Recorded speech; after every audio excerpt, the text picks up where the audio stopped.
Salam bahagia. Anugerah besar Tuhan Yesus Kristus menjadi milik kita semua. Hingga hari ini, baptisan tetap menjadi kontroversi yang dipertentangkan antar denominasi gereja. Hari ini, kita akan melihat apa tujuan dan manfaat baptisan. Penting untuk kita tahu. Setelah kita tahu, kita pasti ambil keputusan yang tepat untuk baptisan.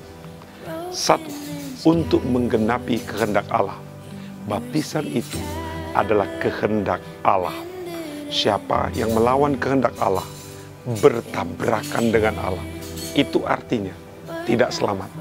Baptislah, karena itu adalah kehendak Allah. Nomor dua, untuk memperoleh posisi sebagai anak Allah. Saat Yesus keluar dari air baptisan, inilah anakku yang kukasihi. Itu kata suara dari langit, dari surga. Jika engkau dibaptis, kita resmi menjadi anak Allah. Tidak bisa kita elakkan diri dari kebenaran ini. Lakukan, maka kita akan jadi anak Allah.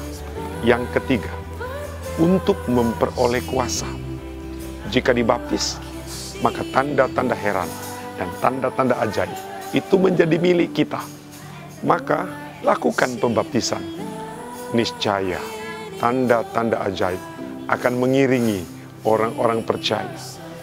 Yang keempat, untuk memperoleh pengampunan dosa. Kalau tidak dibaptis, dosa tidak diampuni. Kalau dosa tidak diampuni, tempatnya adalah neraka. Jadi kunci selamat ialah dibaptis, dosa diampuni, dan menerima kerajaan sorga. Yang keempat, dosa-dosa disucikan. Dalam Kisah Rasul 22 ayat 16, dan sekarang mengapa engkau masih ragu-ragu? Bangunlah, berilah dirimu dibaptis, dan dosa-dosamu disucikan. Jadi, jika dibaptis, maka kita seperti dibasuh, disucikan dan diputihkan. Dan itu berarti sorga jadi milik kita. Yang keenam, untuk memperoleh Roh Kudus yang terindah, termahal, yang harus kita miliki, ialah Roh Kudus. Salah satu jalan untuk menerima Roh Kudus, baptis di dalam air. Kalau kita penuh dengan Roh Kudus, kita dibimbing, dan dihentar oleh Roh Kudus. Luar biasa bukan? Yang keenam, untuk diselamatkan. Markus 16 ayat 15. Lalu ia berkata kepada mereka, pergilah ke seluruh dunia, beritakan Injil kepada segala makhluk. Siapa yang percaya dan dibaptis akan diselamatkan. Tetapi siapa yang tidak percaya akan dihukum. Firman ini bilang, bila kita ingin selamat, harus percaya dan dibaptis. Tidak hanya percaya. Orang yang hanya percaya, tidak dibaptis, pasti tidak selamat. Tapi yang percaya dan dibaptis, selamat. Ada orang menganggap remeh baptisan itu. Mereka sebut hanya sebagai simbol. Salah. Baptisan bukan simbol. Baptisan adalah perintah Allah yang harus dituruti. Selamat, harus dibaptis. Kedelapan, supaya tidak dihukum. Siapa yang percaya dan dibaptis akan diselamatkan, tapi siapa yang tidak percaya akan dihukum. Artinya begini, jika Anda tidak dibaptis, engkau akan dihukum. Apa yang dimaksud tentang hukuman itu?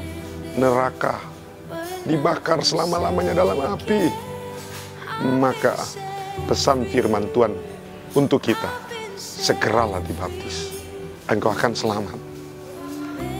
Saudara-saudara sekalian, bagaimana cara pembaptisan itu? Model pembaptisan itu? Cara baptisan menurut Alkitab. Satu, Yesus dibaptis, maka kita pun harus dibaptis. Tidak boleh tidak. Kita orang percaya, orang Kristen, pengikut Yesus, harus dibaptis. Bagaimana cara Yesus dibaptis? Yesus dibaptis dengan diselamkan. Bahasa Yunaninya, bapto atau baptismos. Masuk seluruhnya, celup seluruhnya ke dalam air. Begitulah cara Yesus dibaptis. Kita pun harus dibaptis dengan cara yang sama. Kita tengok Dalam Yohanes 3 ayat 23, akan tetapi Yohanes pun membaptis juga di Ainun, dekat Salim, sebab di situ banyak air, dan orang-orang datang ke situ untuk dibaptis. Bukan cuma di Sungai Yordan, di Ainun pun ada pembaptisan. Di mana ada tempat yang banyak air, di situ baptisan dapat dilakukan. Jadi, kita harus dibaptis secara selam. Ini contohnya. Kisah 8 ayat 36. Mereka melanjutkan perjalanan mereka dan tiba di suatu tempat yang ada air. Lalu kata sida-sida itu, lihat, di situ ada air. Apakah halangannya jika aku dibaptis? Saud Filipus, jika Tuhan percaya dengan segenap hati, boleh. Jawabnya, aku percaya bahwa Yesus Kristus adalah anak Allah. Lalu orang Ethiopia itu menyuruh menghentikan kereta itu, dan keduanya turun ke dalam air. Baik Filipus, sida-sida itu, dan Filipus membaptis dia. Jadi pembaptisan dilakukan di dalam air. Jika orang sudah percaya pada Tuhan Yesus, mau selamat, segera lakukan pembaptisan. Bagaimana caranya? Diselam, dimasukkan ke dalam air. Itu adalah baptisan yang benar, baptisan yang tepat, sesuai dengan firman Allah. Surga menantimu, asal engkau dibaptis. Tuhan Yesus memberkati. Sampai jumpa pada episode yang akan datang. Salam bahagia. Amin.